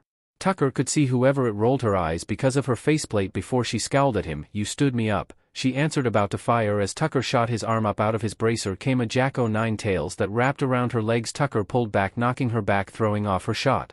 The blast flew past his head, hitting the Nasty Burger signpost. The metal twisted and cracked the sign, heading down towards the parking lot. And towards a family with 2 young kids. Tucker retracted the Jack-o'-9, then leaped off the roof. Then, turning on the jetpack, he dove under the sign, catching it using Jack-o'-9 tails to hold onto the sign. It wasn't easy. Tucker didn't have super strength, and he's still hurt from the fights he's been in the night before and against the girl who claimed he stood her up. But none of that mattered. People needed him. It was time to be a hero. Just like Danny. Tucker slowly descended, maneuvering away from the parking lot and the astonished people who'd come out of the restaurant looking up at him, landing in the grass. He dropped the sign. It dropped to the ground with a crash of neon and metal. People began to cheer. Tucker smiled beneath his helmet, so this is what it felt like to be the hero. To really be the hero, unlike when he was Tucker Phantom. It felt like he was on top of the world. A blast rang through, hitting Tucker in the chest, knocking him down to one knee. People gasped as his chest plate split, falling off his body. The assassin from before landed, throwing a punch, knocking off his helmet. Another punch to the face knocked him back against the wreck sign. His glasses fell off his face. Everything around him was blurry. "You almost had me there, Foley," she commented, "but then you blew it rescuing some snot-nosed brats," she said. "You're a loser just like dannyphantom." She spat the name out like it was poison. Now Tucker knew who she was. "Cool teen Cree," Tucker said. "Man, I really dodged a bullet not going out with you." Tucker grabbed onto the sign, pulling himself up. "Frankly, I feel sorry for any guy who ever had to spend time with a kid-hitting creep like you." If this were a cartoon, Cree's eyes would be glowing red with rage as she aimed. "Tucker, that talking cougar can keep his cash. I'll do this job pro bono." Before Cree could fire, a man stepped in between them. "You want him, you'll have to go through me," he told her. A woman stepped beside the man. "And me." "Me too," an old man said, stepping forward. Before Tucker's eyes, more and more people stepped between him and Cree, all standing defiantly. Tucker couldn't believe it when he saw Dash and the other A-listers. Okay, Star and Quan, he could get since they weren't as bad as their friends, but still, it was a shocker. "Face it, lady, you want him. You'll have to go through all of us," Dash said, punching his palm. Cree looked at the people for a minute before she shrugged. "I'm okay with that." "I'm not," Tucker said, moving through the crowd. He looked back to them all. "I've got this." Cree laughed. "You've got this," she mocked. "Please look at you.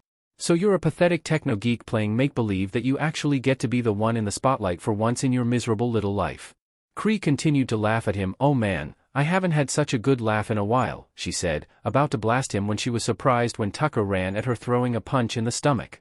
But, instead, Cree snarled at Tucker like the vain clone who hired her, throwing a punch at his stomach. Having expected her to do that, Tucker grabbed her arm and, turning on the ball of his feet, threw her over his shoulder. She landed on her back. Tucker then wrapped her in his Jack-o'-nine-tails, one time binding her arms tight so she couldn't use her blasters again. "You're right, Cree. I am a techno geek," Tucker told her, breathing heavily before kneeling, looking her in the furious eye, "but I'm the techno geek who beat you." Without his glasses apparently, Tucker heard Henry say, turning to the sound of the voice. "Sorry I didn't get here sooner," he said, walking over to him and Cree. "Someone doesn't know who had Mogers around the area keeping me away. Who's she?" "Guy I beat last night hired her to kill me," Tucker explained. "He inherited his dad's ego." Henry nodded. That made plenty of sense to Henry. Walking over to Cree, Tucker heard the sound of HNDCFFS clicking into place. "Are you okay?" "Fine, my armor took most of the damage," and Tucker had no idea where his helmet went. "Excuse me, Mr. Steel Spectre," Tucker heard a little boy say before he was handed his glasses, which somehow were in good shape. Then, another boy who looked so much like the other Tucker could figure that they were brothers handed him his helmet. "We won't tell anyone who you are." Tucker saw everyone chiming in agreement, promising not to tell even the A-listers. Tucker nodded. "Thank you," he said. He heard sirens buzz. He looked to Henry, who'd left Cree handcuffed to a light post. She was still scowling at Tucker, silently promising revenge, but Tucker ignored her, turning to look at his friend. "Can you give me a lift?" he asked. Henry nodded, grabbing Tucker under his arms. They flew off towards Fenton Works. Once he got there, Mrs. Fenton and Mrs. Proud, who came with the rest of the Prouds when she heard her daughter was kidnapped, were shocked at the state he was in. Jazz went to get the first aid kit while Sam muttered dark threats about what she'd do to Cree if she ever met her. Tucker handed the part he went to get to Luke, who headed down to the basement. Tucker would have gone down to join Sticky and Mr. Fenton, but he was ordered to sit down by the moms in the room. Tucker did, sitting down by Suga Mama, who was looking down at her feet, not paying attention to what was on TV. Curiously, Tucker looked to see a news bulletin was talking about his fight at the Nasty Burger with Cree being taken into police custody. What could have been a tragic day for everyone here at the Nasty Burger was prevented thanks to the brave actions of one of Amity Park's heroes, the Steel Spectre, Lance Thunder said, for once, not complaining about reporting something that wasn't the weather. "He saved my family," a man said into a microphone. "I'll never be able to repay him for that. I want to be just like the Steel Spectre when I grow up," a kid said excitedly. "From the Nasty Burger, I'm Lance Thunder. Back to you, Brenda." Tucker honestly couldn't believe that people saw him as a hero, that a kid wanted to be just like him when he grew up. "You did good work, Tucker," Suga Mama said, patting him on the shoulder. "I don't really feel like a hero, though," Tucker said. "I was just doing what I felt was right." Suga Mama smiled at him, probably the only time she's smiled since what happened to Penny. That's why you're a hero, not cause of your armor but cause you're the one wearing it. Tucker thought about it, and he nodded. Thank you, Suga Mama. My pleasure. Down in the Fenton's lab, Mr. Fenton, Luke and Sticky were working together on something to help Danny. Tucker had been down here earlier until he'd gone out to get a part to complete the project. Okay, Sticky said, typing rapidly on a keyboard. I've installed the boomerang's tracking software, and thankfully, it's still locked on to Danny's genetic signature. And with the part, Tucker brought Uncle Jack, and I were able to complete the alteration to the Fenton portal bazooka into a multiversal portal generator, Luke said as Jack aimed said bazooka at Danny's phantom morpher. Are we sure Danny's going to need this? Sticky asked. I mean, Danny beat that peanut clone of Penny that was as strong as the Black Marvel, and that guy was as tough as Captain America. Based on the proportionate strength of the third generation of clones gives evidence to my hypothesis that Vlad himself would be much stronger or they'd turn on him. So yes, Sticky, Jack said, we believe in Danny, but the morpher can give him an edge, so we're making sure Danny can get it, he said, aiming. The bazooka hummed the barrel, filling with a blue light. Get clear, boys. Jack pulled the trigger and fired at the morpher. A small blue portal opened. The morpher dropped down into it. Good luck, cousin, Luke said. Knowing Vlad, he was going to need it. While Danny wondered if his best friend was alive and how he was stranded in another world in another part of the New York, a certain nuisance who wore red and black was helping himself to half a dozen enchiladas wrapped around an extra-large pepperoni pizza. A nuisance me? Deadpool asked with the faux offense. I'm wounded, number boy. I mean, every word weighed. Deadpool shrugs, taking a massive bite of his meal, chewing with his mouth open. So we get to see one of the worlds you referenced in Chapter 70 of Danny and Kitty, so what's different about this world? A paper airplane flies through the air hitting Wade in the forehead. Wade curiously unfolds it. He reads it. From the desk of 61394. In this world, Maddie went to the Air Force Academy instead of the University of Wisconsin-Madison, where she met Carl Pride, and they fell in love having Jazz and Danny. On a blind date, Jack met Teresa, and they fell in love and had Kitty. Jack and Vlad still built the portal, and the accident did happen, but it ended up happening differently. Danny and Kitty still met through the dating service. Danny is a mutant at Xavier's Institute. Kitty is the ghost-powered hero from Amity Park. Some other differences that will be seen/explained in this chapter. -61,394. Wade nodded. Neat, he said, tossing the paper over his shoulder. It landed in a recycling bin. Well, on with the chapter and the celebrity cameo Chop Chop. All right. While Danny was looking around stranded who knows where in the multiverse, he looked around hearing someone laughing. Oh, you're definitely entertaining, he heard someone say. Danny turned to see an older balding man in a pinstripe suit, a twisted grin on his face and mischief in his eyes. Danny knew who he was from the stories he heard from Penny. I'm not interested in a deal, Roker, Danny said. I'm pretty sure Loki's more trustworthy. Oh, come on, Danny, I always hold up my end of the deal, Roker said, standing up from the bench then appearing behind Danny, but it's like Robert Carlyle says, all magic comes with a price, dearie. Like the price Vlad paid, Danny asked, to keep me from being able to lock onto Penny.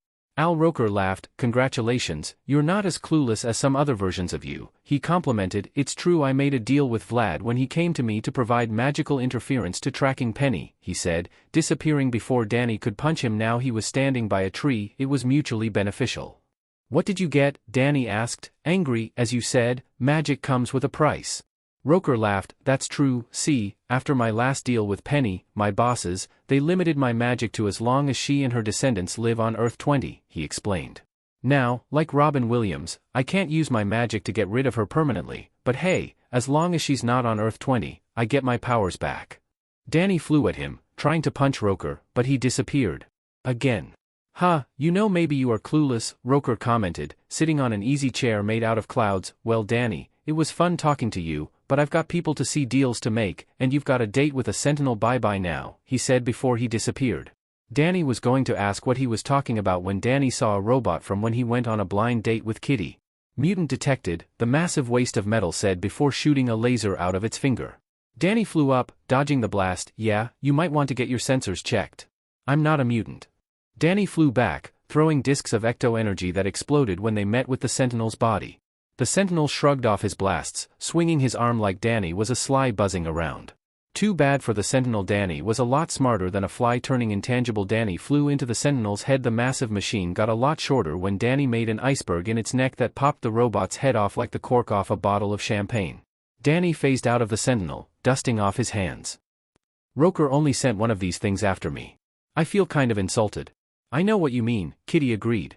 At least I meet a friendly face wherever I am, Danny thought, turning to see this world's version of the mutant girl he once dated while hoping that she wasn't a supervillain here. And Danny got a different shock when he saw Kitty had tan skin, snow-white hair in a ponytail, and glowing green eyes wearing a black bodysuit with a wide white belt covering her lower stomach with boots and gloves. Why was Kitty looking like an aged-up version of Danny? Kitty, Danny asked, shocked. That's my name, Kitty Fenton. Don't wear it out, Kitty quipped, sitting cross-legged floating in midair, and you are definitely not the Danny I came to New York to see. Did she say Kitty Fenton? Danny thought about all the clues in front of him, her last name why she looked similar to Danny. Kitty in this world was a Fenton, so does that mean she's my doppelganger sister, or is something else going on, he wondered. You okay, dude? You've been staring at me for like half a minute, Kitty asked. I'd be flattered, but I have a boyfriend, and I'm pretty sure we're related. Sorry, Danny said, having not even realized he was staring. It'd been a long couple of days. Do you want to talk about it? Kitty asked, landing on her feet gracefully. I'm a pretty good listener. Danny nodded. The two walked through the park they were in, Danny telling the entire story of how he met Penny, the clones, Vlad's plans, the Nylox, the clones, Danny's trip through the multiverse. You were right.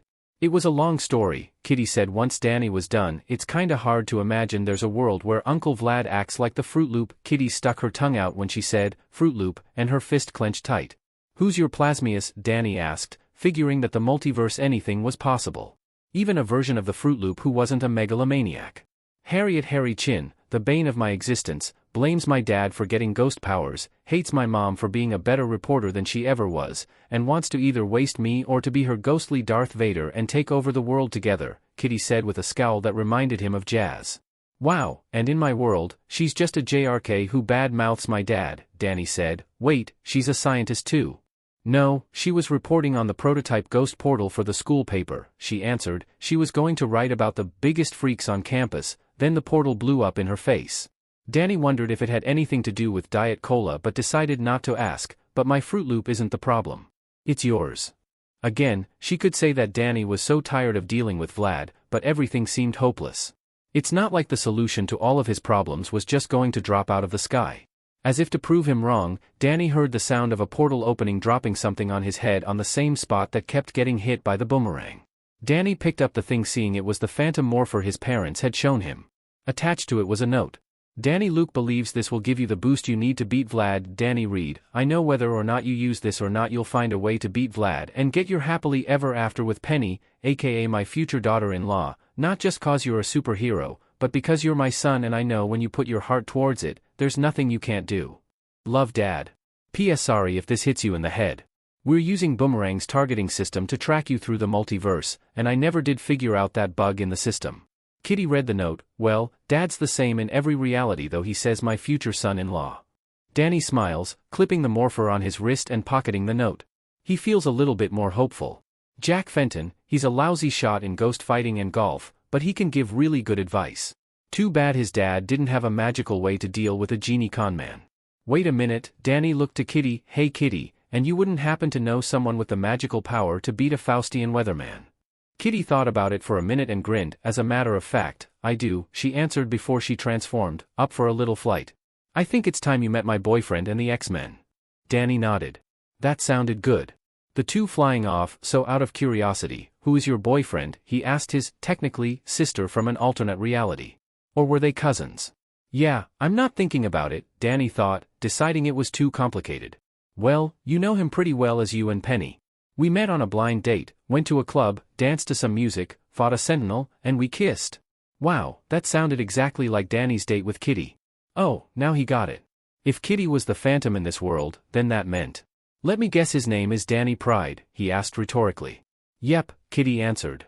So you weren't weirded out seeing a version of your boyfriend from another world who's living your life? Danny asked as they flew past a skyscraper and electronic billboard talking about President Bruce Wayne's trip to Zamunda. Neat. Kitty shrugged. The multiverse is weird. One time, Danny, his sister Jazz, and her boyfriend Peter ended up in a world where everything was made out of pastrami, she told him. Okay, that was the weirdest thing Danny's heard about the multiverse.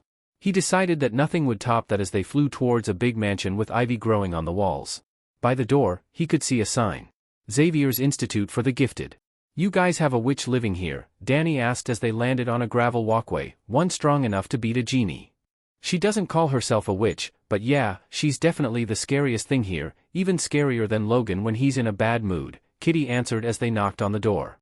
Danny didn't know who Logan was, but Kitty sounded pretty confident. Hang on, Penny, I'm finally coming, Danny thought for the first time since Penny fell through the portal. He was hopeful. Okay. Danny had officially seen everything. After Kitty had taken him to Xavier's Institute and explained everything to Professor Xavier, another teacher, a grumbly-looking guy dressed like a biker that Danny wouldn't want to meet in a dark alley named Logan and her boyfriend Danny Pride. That part was still weird to Danny, seeing a version of him with Kitty's brown hair and his mom's eyes, wearing an Air Force jacket over a blue t-shirt with jeans and sneakers. That was weird, but that was nothing compared to the witch Kitty had recruited. 5 minutes ago, Kitty had gone up to the girls' dorms and returned with the last person Danny would have ever thought would be practicing magic. Katie Kaboom. The Katie in this world didn't look too different than the one back home. Her hair was tied back in a ponytail, wearing jeans, olive green sneakers, and a blue hoodie.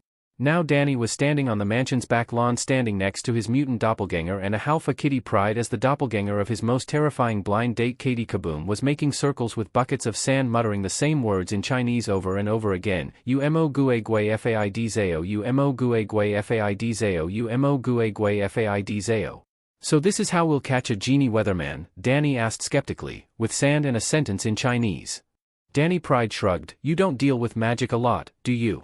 I've been on dates with 2 witches, a fairy, and I nearly got wasted after traveling to the Salem witch trials, Danny listed off, so yeah, I've got some experience with magic.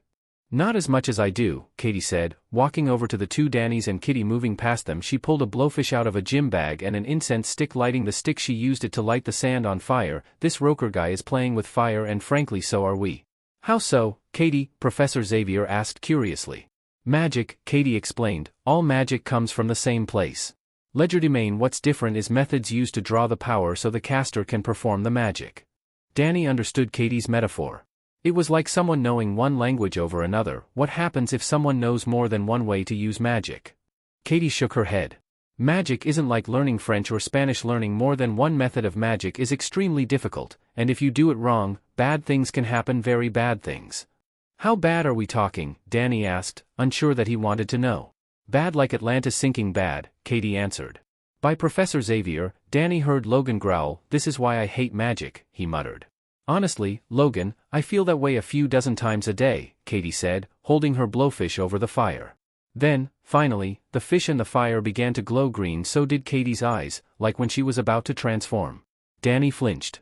He and his Katie might be friends now, but still, he remembered the unstoppable monster he fought on their blind date. Kitty noticed. Hey, don't worry, Katie has her powers under control, she whispered. Yeah, thanks to the professor and his mahjong buddy in San Francisco, Danny added quietly, but yeah, I get why you're freaked. Katie, uncontrolled, was terrifying. Ripped apart a subway like it was made of the paper. First day I met her, thank goodness I told her about the institute when she calmed down. Danny resisted the urge to facepalm as he realized he could have avoided what happened at the carnival completely if he had done what Danny Pride had done. Umo gue gue faid zao, Katie chanted. Umo gue gue faid zao, umo gue gue faid zao. The fire glowed even brighter before an orb appeared in the middle. Trapped inside of it was a familiar face. Well, this is a surprise, Al Roker said, surprised looking around his prison. What are the odds of you running into a chi wizard in this day and age? Mr. Roker, Professor Xavier said politely, wheeling. Under normal circumstances, I would never have one of my students mystically incarcerate a member of the NBC News team. However, you're a mystical pain in the rear, and you're going to quit messing with the flip-flopped version of the half-pint before you do something really stupid, Logan threatened, razor-sharp claws shooting out from between his knuckles to Danny's surprise. Memo to me, Danny thought, if I meet this guy when I get home, avoid ticking him off. Al Roker didn't look the least bit threatened. Wolverine, someone seems upset. What happened? Did you get thrown through the air by a 12-year-old again, he asked, or oh no, from the lingering magic coming off you've had business with John Constantine. Danny didn't know who that was, but it made Logan growl again. Roker fell back, sitting in the air like a recliner. Can't say I blame you. Constantine can be a headache for even the most level-headed people, to say nothing of battle-prone hothead like you. Logan looked ready to charge, but Katie held him back by putting an arm out. Don't do it, Logan. He's baiting you, so you'll cross the magic circle and let him out, Katie explained. Logan stepped back, nodding to Katie. Thanks, kid. Katie nodded. I know your type. You're a wish granter, which means you make deals, she said. Look, your old deal isn't doing you any favors, so why don't you renegotiate? Al Roker raised an eyebrow, intrigued. I'm listening. You stop interfering with Danny Fenton. Instead, find his true love Penny Proud and take her home to Earth 20, and in return, we let you out. Roker nodded. Oh, I like you. Uncle might have taught you magic but not really anything about business. So what's in it for me? Roker asked. If Penny Proud goes home, my powers get weakened again after that botched deal where I aged up her little siblings. Because everyone loved BB and Cece but treated Penny like she was nothing, Danny couldn't help but comment, how was that a good thing for Penny? Roker shrugged, not my best work, I'll admit, but love is a tricky thing to mess with. Forgot to convert the love and attention a baby needed into the love a pair of 14-year-olds needed, though that football coach I didn't do. A thing to his prejudiced mind. Okay, that explained why that happened, so if Roker hadn't rushed through his magic, Penny might have been happy with her accidental wish, and Roker wouldn't be bothering him now. Wait for a second, that's it.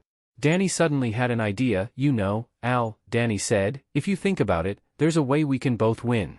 Roker seemed curious. How so?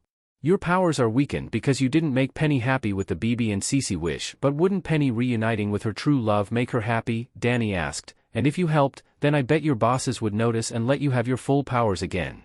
Roker seemed to be thinking about this too. You know, you might be on to something, he said. You know, kid, if the astronaut thing doesn't pan out, you could have a great career in business. Roker snapped his fingers, and Danny's chronosapian compass appears in his hands.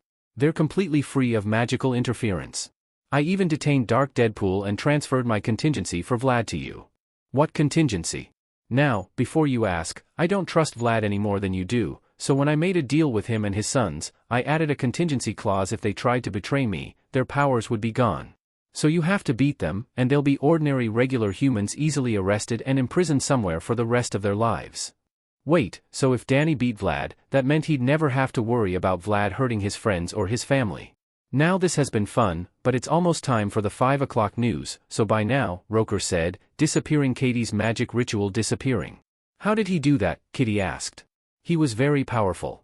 I doubt I could have held him for much longer, Katie explained, sitting on the ground exhausted.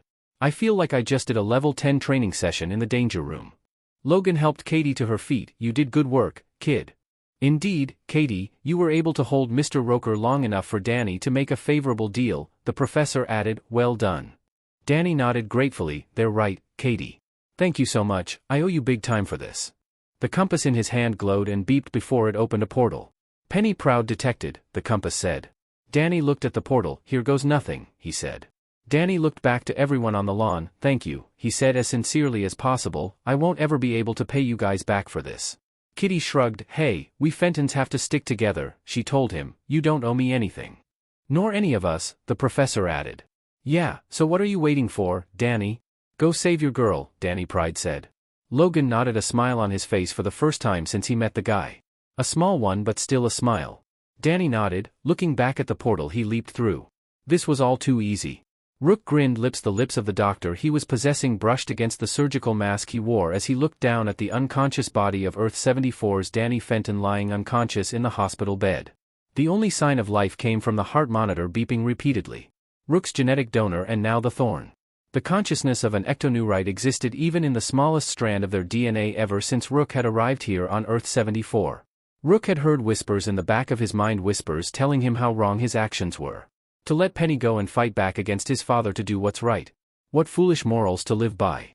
All that mattered in life was yourself and taking care of your own needs and desires by any means necessary. Why waste your time helping others who were too weak to do anything themselves? Why let those who'd stand in your way live when they could be taken off the chessboard of life? For my brothers, eliminating their donors would just be entertainment, Rook said, tightly closing his fist. Danny gasped and choked. The heart rate monitor spiked as he began to choke. But our ectoneurite DNA makes you a liability to me. Rook loosened his fist, decreasing his power and letting Fenton breathe for a moment before he tightened his fist again, making Fenton gasp, his body begging for air it so desperately craved. Rook smiled, enjoying his suffering. Rook's smile dropped when he felt a weapon's barrel press against his back. If Rook had to guess, it was a standard-issue plumber's laser rifle. Let him go, Ectonewright, a girl with a British accent said. Then, Rook heard the safety sound clicking off, now. And now Rook had another liability to deal with. Phasing out of his host, he flew back, pinning his assailant against the wall of a hospital. Rook got to see who his newest liability was. She had pale skin with freckles on her cheek, brown hair in a pixie cut, wearing a shirt for some band with a purple pleat skirt and a white belt around her waist with a plumber badge on her belt. If Rook was honest, something about her seemed very familiar, and if he was honest, cute in his opinion. Why do you look like Danny? She asked. In the back of Rook's mind, he heard Fenton's voice again. Don't hurt her, not her, please. He was begging, pleading. He could work with this. Let's just say I'm a very close relation, Rook answered vaguely. The girl, whoever she was, brought her leg up, trying to hit him in the stomach. But, instead, Rook turned intangible, her knee passing through his body, followed by the rest of his body. She tripped and stumbled. Rook turned using his powers, ripping the blaster out of her hand, lifting her off the ground, holding her before the hospital room's window. No, Fenton's voice pleaded, please, not her, not Luna. Rook looked at Fenton's body and grinned, pushing the girl forward, sending her flying through the window and letting her drop. The voice stopped, and Rook smiled with Fenton, and his morals properly muzzled. Rook could continue with his plans for his family. Once they were dealt with, he could always come back. The necessity of getting rid of Fenton was dealt with. But still, there was always the entertainment value. Earth 2075. Goliath raced out of the building with ectoradium in his hand. The ectoradium he held was BLD red and was said to be the rarest of all. Moreover, it said that this ectoradium could kill ghosts if held by them. Before Goliath could leave, shots were fired from the ground, making him stop. Who dare fire at me? Goliath asked. The person revealed himself as Danny Fenton alongside Tucker, Sam, Kim Possible, Ron Stoppable, Ben Tennyson, Kevin 11, Gwen Tennyson, and a person that he didn't know. That person had brown hair and brown eyes, an orange jacket and blue jeans, and a scorpion tail on the back. Who are you guys? Goliath asked them. Danny and the others took out globals that had a singular color. Danny held red, Ben held blue, Kim held green, Ron held yellow, the scorpion guy orange, Tucker held gold, Sam held silver, Kevin held black, and Gwen held pink. They put the globes in these gun-shaped guns and transformed them into Power Rangers. The suit had its primary color on its arms and waist, while the chest was star-shaped with a little black on the side. Their helmets had the main color on the head and face. The visors were black. While some of them had differences like yellow and black. Leo Constellation Red Ranger, Danny said. Scorpio Constellation Orange Ranger, the Scorpion guy said. Lupus Constellation Blue Ranger, Ben said. Libra Constellation Gold Ranger, Tucker said. Taurus Constellation Black Ranger, Kevin said. Ophiuchus Constellation Silver Ranger, Sam said. Chameleon Constellation Green Ranger, Kim said. Aquila Constellation Pink Ranger, Gwen said. Dorado Constellation Yellow Ranger, Ron said. We're the ultimate saviors of the universe, Danny stated. Power Rangers. Galaxy Force. They said in unison. I never heard of this Power Ranger team before. Goliath was confused about who this Power Rangers. We're one of a kind, Danny said as his team and himself brought out their weapons. Goliath summoned a bunch of Moggers, and they charged at the Galaxy Force Rangers. Danny, the Scorpion guy, Ben, Kevin, Sam, and Kim all fought the Moggers close range, while Gwen and Tucker fought long range. As they got through the Moggers, Danny and the Scorpion guy began to fight Goliath. But unfortunately, Goliath used his size-altering powers to block their weapons, a sword and a lance. So instead, it sends them flying before landing HRD on the ground. Wow, this lookalike is really strong, Peter, Danny said to the Orange Ranger. You're right, Danny. Maybe we should try our Star Morpher blasters, Peter suggested. Danny nodded, and they fired the Star Morpher blasters at Danny's lookalike. Goliath dodges the blast by doing backflips and sidesteps. It surprised Danny and Peter how agile this lookalike Danny was. You won't be able to hit me with those small pistol shooters that you call blasters, Goliath taunted. He was so busy taunting Danny and Peter that he didn't react to the shot that hit him on the shoulder. The lookalike turned around to see who hit him. The Pink Ranger Gwen Tennyson. Unlike her teammates, Gwen had wings on her back that allowed her to fly in the air. Gwen fired again, only for Goliath to dodge it, but only to get hit by Ben, Kevin, Sam, and Kim with their close-range weapons striking him and pushing him backward. Then, finally, Tucker hit him with his long-range weapon. Goliath held his stomach from the pain from all the attacks. You can't defeat me. I'm unbeatable. No one is unbeatable, and we will prove that, Danny told him as he and his team titled the globes on their Star Morph blasters. All-Star Blast, the 9 of them said in unison. The blaster began to glow with the Ranger's primary color and then fire beams at the dannyphantom look-alike. Goliath tried to use his size-changing ability to block the beam but was too hurt to block them. As the beams connected, the injuries from their last attack caused him to explode, and nothing was left of him. After they defeated Danny's look-alike, the Mogers grew giant, and the Rangers moved back from the sudden growth. "I guess it's Zord time," Danny said as he and his team titled their power globes to summon their Zords. Penny sat in the car as Kevin drove out of Bellwood and down the road, the speedometer never going below 60 miles an hour. Kevin only slowed down when the car approached Los Soledad Army Base. Like back home, the base wasn't being used by the army anymore, but it didn't seem like the hybrid were using it either. Kevin slowed down at the gate, rolling down the window. He held his plumber's badge out towards the sign.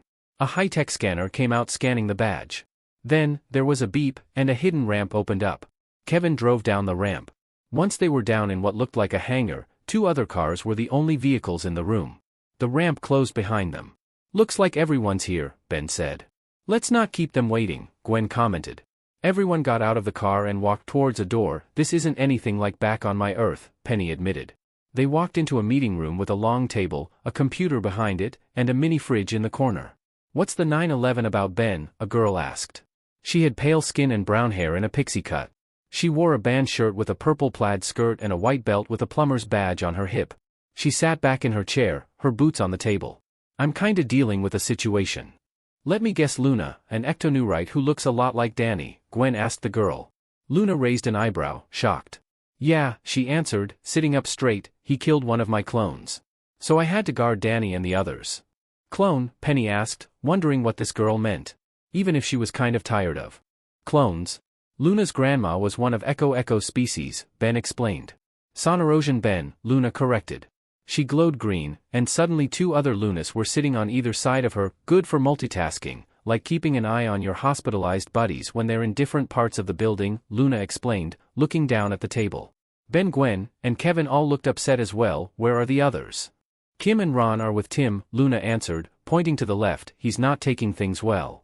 "We're here," a familiar-looking redhead in mission gear said, followed by a brown-haired boy who looked like 12, maybe 13, with buck teeth, wearing all black except for a pink hat on his head. And trailing behind them was Penny. Blinked. Was that Ron?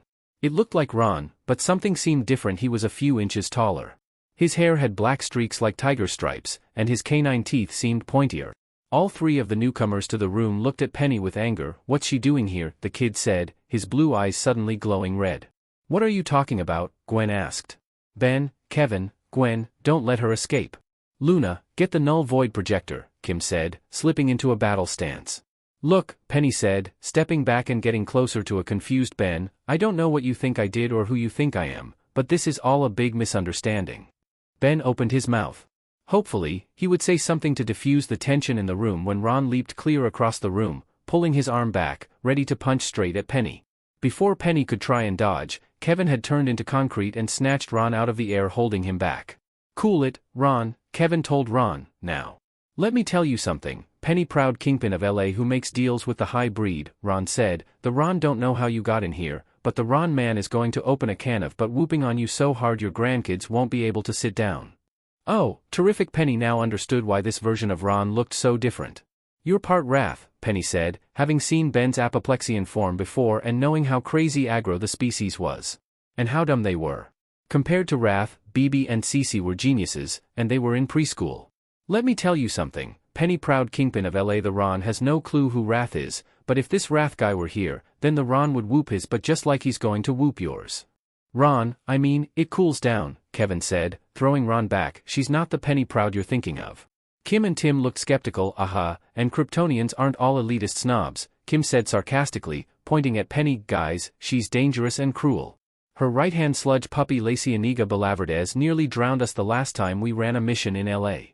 And before anyone says anything, we're all aware of the irony of a sludge puppy being named Swampy," Tim added with a deadpan, "but still, she needs to be taken down." Ben finally stepped forward. "No, she doesn't look. This version of Penny Proud is from another Earth, one where she's apparently not a crime lord and needs our help getting home." "It's true, I read her mind, Tim. She's not who you think she is." Gwen vouching for Penny. "Do you or your friend have a problem with that, Tim?" Tim didn't argue. His eyes turned blue, shaking his head. "No. Okay, I trust you, Gwen, so what's the sitch? Why bring us here? Kim asked. She took a seat next to Luna, Ron, Tim, Ben, Gwen, and Kevin, who all sat at the table. Still, 5 spots left, probably for Danny and the others Luna mentioned were in the hospital, Penny thought. Ben looked to Penny. It's your story, Penny, mind filling us in? Penny nodded, and she explained everything about how she met Danny through a blind date, hiding her relationship with Danny, the Nylox, finding out her boyfriend was a superhero, getting kidnapped by clones of her boyfriend who were mostly mindless, but 3 of them were super cool, the Earth getting held hostage by Vlad, getting amnesia, the island of peanut people fighting an evil clone of herself that was who knows where. Got back together, got attacked by clones that this time wasn't mind-controlled and was just straight-up evil, got thrown through a portal, locked in a cage, broke out, ran into Ben, who took them here where she found out her doppelganger was crime boss in LA with La Cienega as her lieutenant. Did you say, peanut people? Kevin asked skeptically, like aliens who looked like peanuts or people made from the DNA of actual peanuts. Peanut clones, Penny answered. How is that the part you're tripping over? Our life is weird, Ben answered. We're fighting a covert war against a group of aliens who want to wipe us out and use our planet as a military base against Krypton and their empire. Let me tell you something, Penny Proud, who is not a crime boss, the Ron man, would love nothing more than to kick high breed but off the earth. Kim elbowed Ron hard. Sorry, apoplexian temper. When I get riled up, I punch first and ramble in the third person.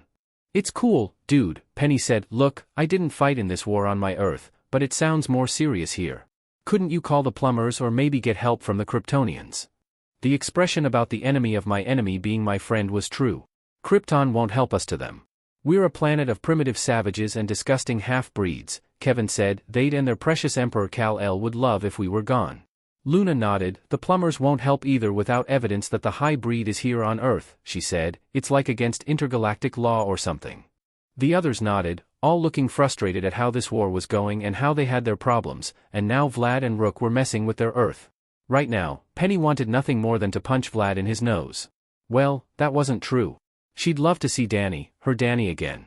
I'm sorry, Penny said, that Vlad decided to come here and is messing with your world. Ben shrugged. You don't have to apologize, Penny. As you said, it's not your fault. It's Vlad's. And I'm sure there's some weary we can help you make a portal to your Earth, Gwen said, looking to Tim. Between Tim and me, we're sure to find a spell to get you home. Throughout the conversation, Tim had been quiet. What you thinking, little dude? Luna asked. Tim, Kim asked, sounding slightly worried, is it your friend? Tim shook his head. Doesn't it seem a little continent, Penny? Tim asked, that when you broke out, you didn't run into any guards, that you just happened to be a block from Mr. Smoothie, aka the source of Ben's addiction. I'm not addicted to smoothies, Ben muttered, but everyone gave him deadpan looks. Kim put a hand on his shoulder. Babe, I love you, but you're so addicted. From Ron's pocket came Rufus. Addicted. Anyway, as I was saying, Tim said, it sounds too easy, almost as if. Tim looked behind Penny. His eyes glowed red, and fire shot out around his eyes. He snarled, it's a trap, he shouted. Then, leaping up from the table, he muttered something that sounded like magic before he shot off a powerful stream of fire. The fire arced around Penny, wrapping around something invisible. That something turned out to be a wolf chameleon-looking Nylock.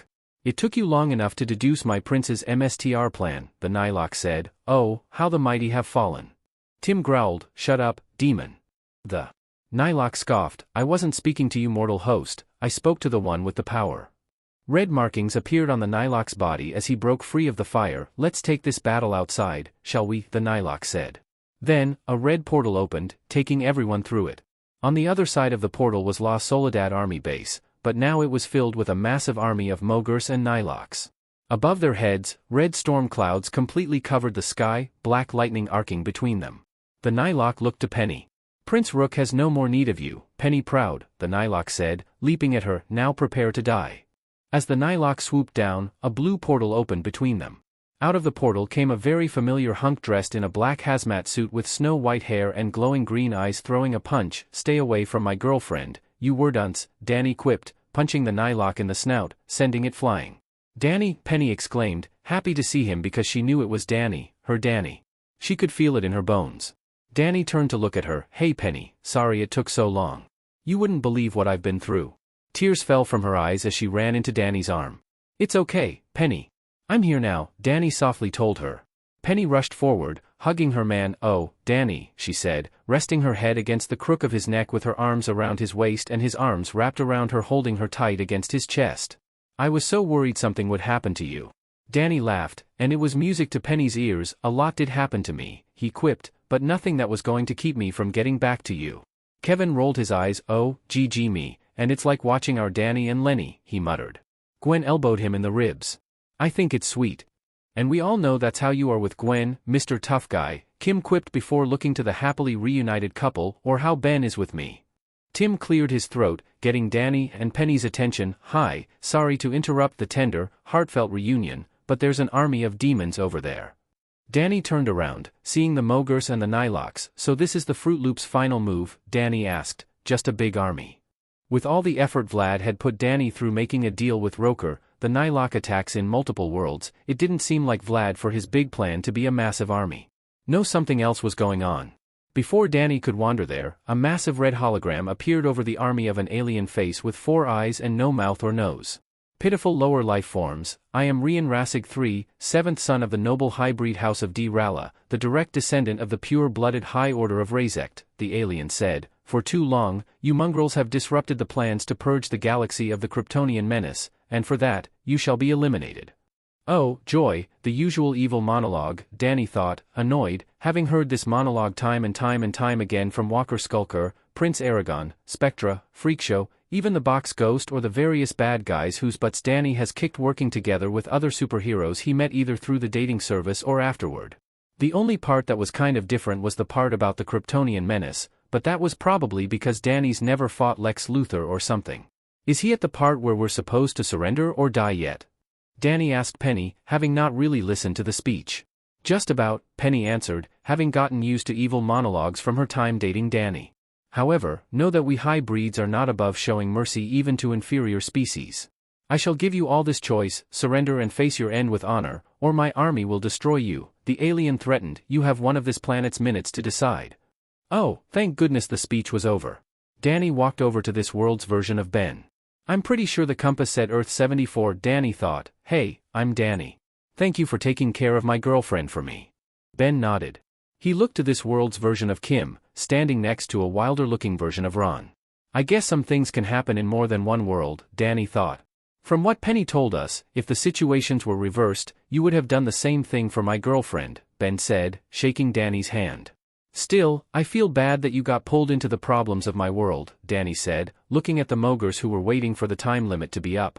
The kid with the buck teeth and the pink hat shrugged. "It seems to me our problems are working together to be a giant problem," he said, taking off his hat. It vanished in a glow of red light.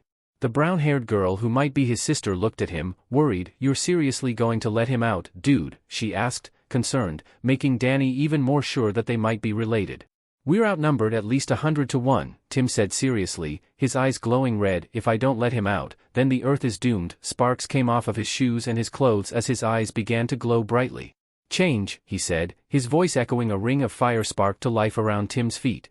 "Change from the form of a man, awake the might from fleshy Mireboil, the BLD in the heart of fire." The fire rose up, turning into a tornado of flame. As his voice got deeper, Danny could see a pair of red eyes glowing from the inferno. Gone the form of man, arise the demon Etrigan." The fire died in an instant. In Tim's place was a massive gargoyle-looking creature wearing red tights with black cuffs, pointed shoes, and a blue cape wrapped around his neck. The monster laughed, showing off a pair of fangs that looked sharp as swords, his eyes glowing fire engine red. He looked at Penny. "Etrigan," Kim said, standing protectively in front of Penny. "She's not this world, Penny. She's on our side." Danny got ready to fight in case this thing Etrigan was going to attack Penny because of mistaken identity. Etrigan laughed. His voice rumbled deep like someone talking from deep within a cave. "Though Turner has summoned me in the midst of a bind to who our true enemy is, Etrigan is not blind," he rhymed. Etrigan held out his hand. Penny's outfit began to glow, changing into a maroon jumpsuit with Danny's logo on her chest in black, a medieval-looking sword made of a pitch-black metal in her hand. "Before, you were dressed for romance," Etrigan said, "but war is a different sort of dance, therefore, a change of attire was needed if you wished to survive the enemy's coming fire." "Does this dude seriously rhyme all the time?" Danny wondered. "Time is up," the alien said. "What is your answer? Surrender and an honorable end, or will you be eliminated by mongrel molecule by mongrel molecule?" Here's my answer, Ben said, tapping his omnitrix he transformed. Humongosaur, he yelled, roaring to the sky. Etrigan stood next to him. Kim and the brown-haired girl stood on either side of Ben, so did Gwen, Kim, Ron, and Kevin. Let me tell you something, Rian Rasig III, 7th son of the noble hybrid house of D. Rala, direct descendant of the pure-blooded High Order of Razekt, Ron yelled, pointing at the hologram with a big confident grin on Ron's face. The Ron is going to personally grab you by the horn things on your head and throw you so far you crash land on Pluto. Oh great, Danny thought, exasperated. The Ron on this world somehow is part of Wrath species. What he said, Kevin agreed. Rian Rasig III glared at them with 4 eyes. Insolent half-breeds, you dare threaten me, I will crush you personally. Destroy them, he yelled. The Mogurs and Nilox shrieked in unison before they charged forward. A green blast flies literally over Danny's head, hitting the ground and sending the first wave of Mogurs flying back. Nice shot, Boo, Penny complimented Danny. I didn't know you made a doppelganger already. I didn't, Danny admitted. Yeah, that was me, Buzz said, flying forward and landing alongside Danny and his girlfriend. He wasn't alone either. Next came Henry, Luke, Sam, Tucker, Danny, Black Cat, Green Ranger, Kitty Fenton, Ninja Danny, and 2 others he's never seen before, a version of him wearing a copy of Ron's mission gear with a purple aura around him, and lastly a version where he was dressed in a black and white version of the Flash's costume. Hey, Frostbite, Black Cat said with a grin, heard you were in trouble. Danny smiled, yeah, you can say that. Green Ranger pulled out his swords, we Fentons stick together after all, right? Alongside his clones and doppelgangers, Danny nodded in agreement with the Ranger's words. Then all together, Penny and the Defenders of Earth-74 charged into battle against Vlad and his Nilok army. So alright folks, that's all for today. Stay tuned for part 5. Do subscribe, like and share for more such videos. Also check out the story and Pokemon Fan 1991 on FANFICTIONnet. Press the bell icon to be notified first on release. See you in the next video. Till then, goodbye.